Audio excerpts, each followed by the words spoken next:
नवेद, आप के आसपास के बूथ से क्या खबर आ रही है? कैसा वोटर टर्नआउट है? क्या अपडेट आपके पास है?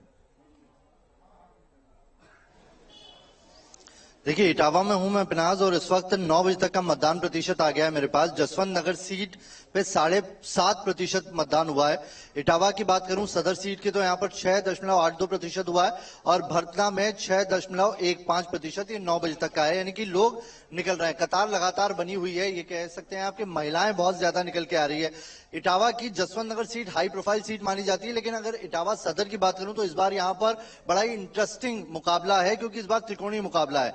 यहाँ पर समाजवादी पार्टी ने सर्वेश कुमार शाक्य को मैदान में उतारा है। बीजेपी ने सिटिंग एमएलए जो सरिता भदौरिया थी उन्हें ही मैदान में उतारा है। सर्वेश कुमार शाक्य पूर्व सांसद के बेटे हैं, राम कुमार शाक्य के। और बीएसपी की टिकट पर इस बार कुलदीप गुप्ता संटू उतरे हैं। कुलदीप गुप्ता संटू पिछले चुनाव में दूसरे नंबर पर रहे थे, समाजवादी पार्टी के टिकट पे थे और राम गोपाल यादव के बेहद करीबी माने जाते हैं। टिकट कट गया समाजवादी पार्टी से तो बीएसपी का दामन थाम लिया और लोगों के बीच बड़ी लोकप्रियता है। तो यहाँ पर इस बार यहाँ त्रिकोणीय मुकाबला और बसपा एज में साफ यहाँ पर मतलब बसपा कहें या ये तमाम पार्टियों के बीच में इस बार मुकाबला है।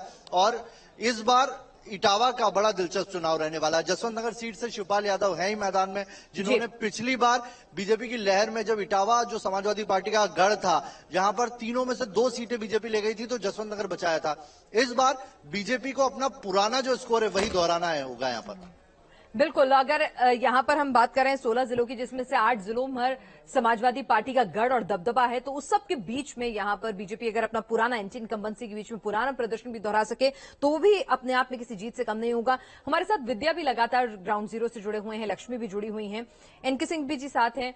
विद्या, आपसे अगर हम बात करें अखिलेश के लिए, यादव समाज के लिए, किस तरह से वहां पर हमने जितने ग्राउंड जीरो से रिपोर्ट आती है तो सब लोगों को लग रहा है कि भाई अगर अब की बार नहीं बनी सरकार तो फिर बहुत मुश्किल हो जाएगी। तो इसीलिए भी यादव वोट की तमाम नाराजगियों के बावजूद भी हम देख रहे हैं कि उनके अंदर एक तरह से कंसोलिडेशन ऑफ वोट जो होता है वो वहां पर साफ तौर पर हर जगह ग्राउंड पे देखने को मिल रहा है। क्या आपने भी ये महसूस किया?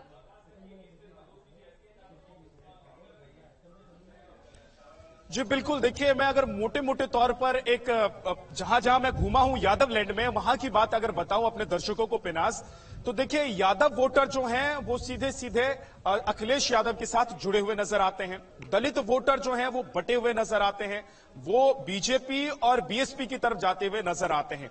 ओबीसी वोटर की भूमिका सबसे ज्यादा अहम मुझे नजर आती है, क्योंकि ओबीसी वोटर वही वोटर्स हैं जो एसपी के पाले में भी जा सकते हैं और बीजेपी के पाले में भी जा सकते हैं। देखिए पिछले बार के मुकाबले इस बार के चुनाव में क्या अलग नजर आ रहा है और समझ आ रहा है, वो ये बात है कि एक वोट बैंक जो समाजवादी पार्टी के साथ हुआ करता था, एक वोट बैंक जो बीएसपी के साथ हुआ करता था, वो बीजेपी की तरफ शिफ्ट हो गया था। लेकिन पिछले 5 साल में जिस तरीके से सरकार चली है, सरकार की योजनाएं हुई हैं या फिर जो भी वादे थे उन वादों पर जो प्रतिक्रिया हुई है, उसको देखते हुए ये अंदाजा लगाया जा सकता है, ये कहा जा सकता है पिनाज, कि वो वोटर जो शिफ्ट हुए थे, समाजवादी पार्टी के वोटर बीजेपी की तरफ शिफ्ट हुए थे, बीएसपी के वोटर जो बीजेपी की तरफ शिफ्ट हुए थे, वो उनमें से बड़ी संख्या वोटर्स की ऐसी है जो वापस अपनी पार्टी की तरफ जाने का मन बना रहे थे।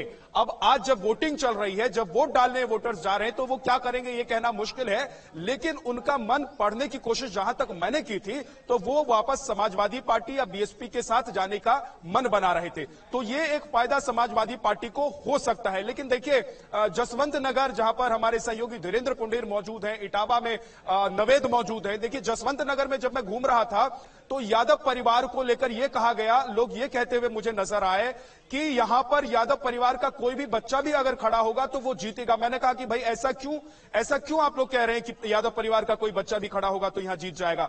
तो वो एक तरीके से सिरमौर मानते हैं कि अगर अखिलेश यादव, मुलायम सिंह यादव परिवार का कोई व्यक्ति उनके यहां से खड़ा होता है, वो जीतता है, तो वो न सिर्फ उस इलाके में विकास का काम करता है, उन इलाके के युवाओं के लिए रोजगार की व्यवस्था करता है, बल्कि बल्कि वो उनके सर के लिए एक तरीके से ताज की तरह होता है, जो न सिर्फ उत्तर प्रदेश बल्कि देश भर में जाना जाता है, देश भर का नेता कहलाता है।